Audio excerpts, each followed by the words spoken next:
राधे।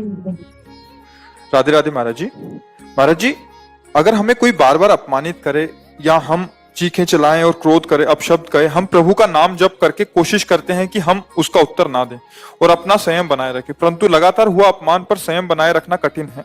क्रोध नहीं आता क्योंकि अब अपेक्षाएं कम हो गई हैं, पर अर्थहीन और दुखी करने वाली बातें अगर बार बार हमारे साथ हो तो ऐसे दुर्विचार, प्रतिकार की भावना स्वतः ही मन में उठने लगती है। निरंतर हो रहे अपमान या क्रोध के वातावरण में अपने मन में किसी भी प्रकार की बुरी भावना को आने से कैसे रोकें? अपने मन देखो, आपने जैसा कहा कि अपेक्षा कम हो रही है तो आप थोड़ा सह पा रहे हैं। अगर अपेक्षा ही न रहे तो बिल्कुल दुख नहीं होगा। मान की अपेक्षा ही अपमान का बोध कराती है।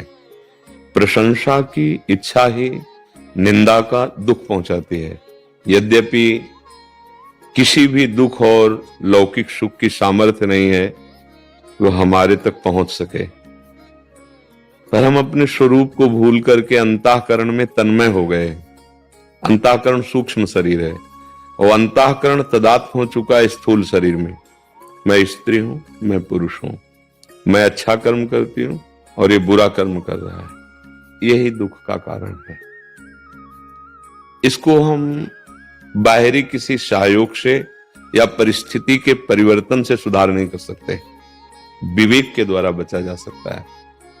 अगर विवेक का प्रयोग ना करो तो हृदय जलेगा और आपका वो क्षण आएगा जब आप उसी वृत्ति से युक्त होकर के वैसे ही बर्ताव कर बैठेंगे। फिर आप साधक नहीं रह जाएंगे, फिर आप एक संसारी पुरुष जैसा बर्ताव हो जाएगा।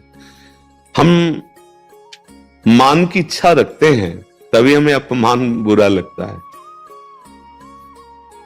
कौन किसका अपमान कर रहा है?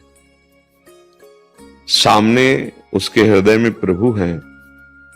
हम जब प्रभु भावना से युक्त होंगे, वही प्रभु यहां बैठे हैं। अगर भक्ति से देखें और ज्ञान से देखें तो एक आत्म तत्व के सिवा कोई है नहीं, तो किसका कौन अपमान कर रहा है? एक बार पूज्यपाद श्री उड़िया बाबा जी महाराज हरि बाबा जी के साथ एक बहुत बड़े उत्सव में गए हुए थे जहां बड़े बड़े महापुरुष आए हुए थे। तो हरि बाबा जब कीर्तन करवाते थे तो घंटानाद करते हुए सबसे प्रणव बुलवाते थे, ओम, सबसे पहले। इस बात का कुछ काशी के जो महापुरुष जन विद्वान थे उन्होंने निषेध किया कि सबको प्रणव बोलने का अधिकार नहीं है। उड़िया बाबा जहां कीर्तन होता था वहां बैठे। तो बाबा से कहा गया कि आप रोकिए हरि बाबा को कि ये प्रणव। उन्होंने कहा हरि बाबा भगवत प्राप्त महापुरुष है, वो जो भी कर रहे हैं सब मंगल कर रहे हैं, उनके ऊपर शासन नहीं लग सकता। तो फिर उस सभा में जिन्होंने विरोध किया था वो भी थे। जब उनको माइक मिला, बाबा अपने स्वरूप में हर समय रहते थे, स्मृतिमान ब्रह्म। तो निंदा शुरू की उड़िया बाबा की। वो इतने अनुगामी शिष्य ऐसे विद्वान उद्भट थे कि एक क्षण में जबान बंद, सब उकसे एकदम। बाबा ने सबको ऐसे ऐसे रोक दिया, शांत रहे। आधा घंटा तक वो बाबा की निंदा करते रहे। बाबा शांत। जब सब सभा उठी, बाबा उठे, जेवी कुटिया पे आए तो जो उनके प्रधान शिष्य थे बहुत उच्च कोटि के, तो उनका बाबा आप आदेश क्यों, रोक क्यों दिया, आदेश क्यों नहीं दिया, हम 2 मिनट में उनका मुंह बंद कर देते। तो बोले यही सत्संग सुना है ना, यही आपने अभी तक सत्संग सुना है। वो किसकी निंदा कर रहे थे? शरीर की। वो तो हम भी करते हैं। जो आत्म तत्व वहां से वही आत्म तत्व यहां है। कौन किसकी निंदा कर रहा है? देहाभिमान जब तक गलित नहीं होता तब तक ये बात आपको समझ में नहीं आएगी। शत्रु मित्र सम जान, मान मान अपमान सम, दुख सुख लाभ न हानि, यह जो कृपा हरिवंश की। शत्रु मित्र में, मान अपमान में, निंदा स्तुति में, लाभ हानि में जिसका समान भाव बन रहा है, क्षमता आ रही, वही ऊंचाई पर चढ़ रहा है। नहीं तो पूरा संसार इसी में तो पिस रहा है। देखो क्या हो रहा है, लड़ाई झगड़ा, प्रिय संबंधों की हत्या, इसी से तो हो रहा है। 3 गुण माया के चल रहे, उसी में हमारी बुद्धि प्रभावित होकर। अगर हम सहना चाहते हैं और आगे निकलना चाहते हैं, क्योंकि सहने से ही निकल सकते हैं, लड़ाई से कुछ नहीं। वो 4 शब्द बोले कटु, आप और बोले तो फिर वो और द्वेष पक्का हो जाएगा। द्वेष हो जाएगा तो हृदय जलेगा, भजन होगा नहीं, भगवत मार्ग पुष्ट नहीं होगा। हमें ये बात सोचनी है कि मुझे भगवान पुष्ट कर रहे हैं। कैसे? जैसे आप हमें गाली दिए, हमारे हृदय में जलन हुई तो हमारे पाप नष्ट हो रहे हैं। भगवान हमें परिपक्व कर रहे हैं। पूज्यपाद श्री उड़िया बाबा जी महाराज ने कहा तब माना जाएगा कि आपका साधन परिपक्व हो रहा है। जैसे आपको कोई विदेशी भाषा में गाली दे तो आपको कैसे, आप भाषा नहीं जानते, कैसे देखोगे ला कुछ बोल रहा है ऐसा लगेगा और आज चले जाओगे, कोई दुख नहीं होगा। बाबा बोले जब आपकी भाषा में आपको गाली दे, अपमानित करे और आप वैसे ही चले जाओ जैसे विदेशी भाषा में सुनने पर, तब आपको माना जाएगा कि आपका साधन ठीक चल रहा है।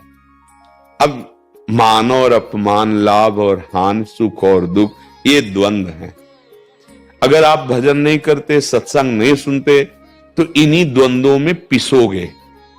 चलती चक्की देख के दिया कबीरा रोए और दो पाटन के बीच में साबित बचान होए। तो कमाल जी उनके संकल्प पुत्र थे, उनका चलती चक्की देख के दिया ठठाए कमाल और राह सहारे कील के तो बाल न बाका जाए। चक्की चल रही है और जो दाना कील के सहारे में आ गए वो पिसेगा नहीं, चाहे घंटों चलती रहे। तो पूरे संसार चक्र की कील है ब्रह्म, भगवान, हरि। अगर इनकी शरण में आ जाओ तो ये द्वंद्व पीस नहीं पाएंगे। निर्द्वंदो भवति, कोई भी द्वंद्व तुम्हें इस पर, ये द्वंद्व है, मान अपमान, सुख दुख, लाभ हानि। और सही बात मानिए, ये भेद के कारण अनुभव हो रहा नहीं होगा। जैसे अपना छोटा सा बच्चा जो तोतली बोली में बोलता है, अगर वो अपनी गोद में चढ़कर अपनी दाढ़ी पकड़े, अपने थप्पड़ मार दे अपने को और गाली दे दे, तो आप क्या करेंगे? हंसेंगे और बोले तुम्हें अपमान नहीं लगा, थप्पड़ मार दिया, तुम्हारा लड़का है, दुलार आएगा, ए बच्चा है। क्यों? क्योंकि अपनापन है ना, लौकिक अपनापन से बात बता रहा हूं। और अगर भगवत भाव का अपनापन है कि मेरे प्रभु ही सब में है, तो अपमान का बोध नहीं होगा, निंदा का बोध नहीं होगा, दुख का बोध नहीं होगा।